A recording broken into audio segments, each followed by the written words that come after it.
जय श्री राधा रानी। श्री बरसाने में प्रेम सरोवर के मार्ग पर एक समाधि बनी हुई थी जिसे हर कोई गुलाब सखी चबूतरे के नाम से जानते हैं। एक भक्त का नाम गुलाब था। गुलाब एक गरीब मुसलमान था। श्री राधा रानी सब पर कृपा करती हैं, ये बात सभी भक्त जानते हैं। गुलाब बरसाने में श्री जी के मंदिर में सारंगी बजाता था और जो पैसे मिल जाते उससे वह अपना पेट पालता। उसकी एक बेटी थी जिसका नाम राधा था। जब भजन कीर्तन गायन होता तो लड़की बड़ी भाव विभोर होकर राधा रानी के सामने नृत्य करती। जब कन्या बड़ी हुई तो लोगों ने कहना शुरू कर दिया, गुलाब अब तो तेरी बेटी जवान हो गई है, अब इसके लिए कोई लड़का देखना। तो उस भक्त ने कहा, राधा रानी की बेटी है, जब वो कृपा करेगी तो शादी हो जाएगी। मेरे पास इतना पैसा नहीं है कि मैं व्यवस्था करूं। लोगों ने कहा कि तुम लड़का तो देखो, व्यवस्था हम कर देंगे। तो उस भक्त गुलाब ने एक लड़का देखा और बेटी का विवाह कर दिया। बेटी चली गई अपनी ससुराल। 3 दिन हो गए पर बेटी को भुला नहीं पा रहा।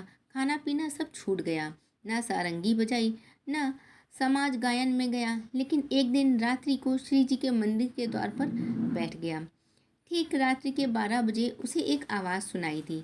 तभी एक छोटी सी बालिका उसे दौड़ती हुई दिखाई दी और गुलाब सखी के पास आई और बोली, बाबा आज सारंगी न बजाओ, मैं नाचूंगी। जब उसने आंखें खोल के देखा, एक सुंदर बालिका खड़ी है। उसके पास सारंगी उठाई और बजाना शुरू कर दिया। वो लड़की नृत्य करते हुए सीढ़ी की ओर भागी। गुलाब ने अपनी सारंगी रख दी और राधा कहते हुए उस लड़की की ओर दौड़ा।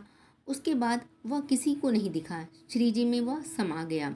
लोगों ने सोचा खाना पीना छूट गया था, ऐसा तो नहीं पागल होकर कहीं मर गया हो। लोग भूल गए, महीनों निकल गए। लेकिन एक दिन रात्रि में गोस्वामी जी राधा रानी को शयन करवाकर मंदिर की परिक्रमा में आ रहे थे तो झाड़ी के पीछे से निकला। पुजारी ने पूछा कि कौन है? बोला, तिहारो गुलाब। पुजारी ने कहा, गुलाब तो मर गया। उसने कहा, मैं मरा नहीं हूँ, श्री जी के परिकर में सम्मिलित हो गया हूँ। गोस्वामी जी ने पूछा, कैसे? तो उसी समय गुलाब ने गोस्वामी जी के हाथ में पान की बीड़ी रखी और अभी अभी राधा रानी के शयन के समय भोग लगा के आए थे, इतना कहकर वो झाड़ियों के अंदर चला गया। फिर कभी नहीं दिखा। आज भी बरसाने में गुलाब सखी जी की समाधि है जिसे गुलाब सखी का चबूतरा कहते हैं।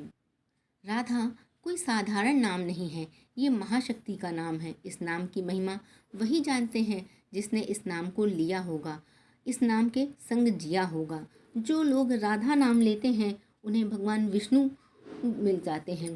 पीछे भगवान शिव चलते हैं, दाहिने इंद्र व्रज लेके चलते हैं और बाएं वरुण उनके ऊपर छत्र लेके चलते हैं। यदि राधा नाम भूल से भी निकल जाए तो भी राधा रानी उसे अपना लेती हैं। उम्मीद करते हैं आपको राधा रानी से जुड़ी ये कहानी अच्छी लगी होगी। अच्छी लगी हो तो कमेंट सेक्शन में लिख के ज़रूर बताइएगा। जय श्री राधा रानी।